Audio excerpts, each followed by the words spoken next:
In Kenner's Star Wars collection, each sold separately, large-sized Darth Vader with his lightsaber. In this series, Rare Star Wars, we'll look at rare Star Wars merchandise that was common release, not items that are rare because of a factory error, variations, or unreleased. In the 1970s, kids grew up with action figures close to the size of Barbie dolls. The huge success of the 12-inch G.I. Joe line in the 1960s and the continued success of the action figure lines from Miko, such as Planet of the Apes and Star Trek, the 7 to 12-inch scale action figure line was the market standard. Kenner was already having success with a 12-inch line of action figures based on the television show $6 Million Man, so when they jumped to a smaller scale of figures for the Star Wars line, it made logical sense to also have a large line of action figures in the market, giving kids a choice in 1978 to play with the 3.75 small action figures or the large Barbie doll size figures. Well, it was clear what kids wanted. As the 3.75 line became a massive success for Kenner, the large size figures, known by many collectors as the 12-inch line,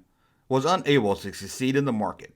The smaller figures gave kids more playsets and ships than the large action figure line ever could. Almost overnight, the large size action figures that were standard in the market now seemed out of date. With 10 figures hitting the market in 1978, by 1979 Kenner knew things were not looking good for the line.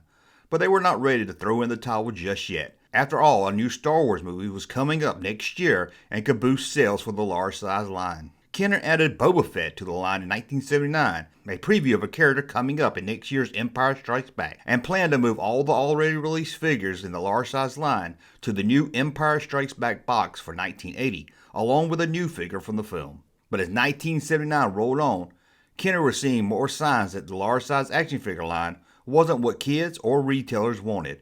Many of its major retailers refused to order any of the already released large size figures as they were already overstocked with the figures from 1978. Due to many retailers unwilling to carry the figure, the IG-88 became somewhat of a limited release, causing the figure to become extremely valuable and a hard figure to find to complete the set. He would also be the only new figure released in the Empire Strikes Back box. Boba Fett was released in the Empire Strikes Back also, but he was first released in a Star Wars logo box. Even with sales tanking for the large-size Kenner line, Kenner didn't hold back when he came to making IG-88. This impressive 15-inch tall bounty hunter droid came with 2 guns, a long rifle and a shorter rifle. Also across his chest would be a removable brown rubber bandolier strap, and that would hold 6 removable plastic orange grenades. As you can guess, finding the figure loose with the bandolier strap and all 6 grenades can be almost impossible. Finding a loose, complete figure can run you between $400 to $600, and a large-size IG-88 in the box will set you back about $5,000 to $6,000. If you're looking for those little orange grenades to complete your IG-88,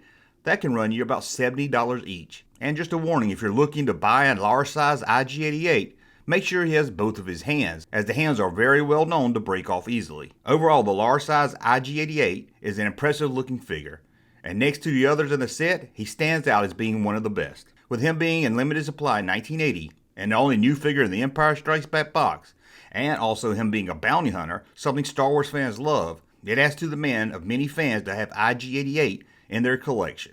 Well, that's a look at the rare, large-size action figure of IG-88. Thank you for watching. As always, thumb up so I know you like my content, subscribe to the channel, and we'll talk again soon. Hey, Junkman channel popping though.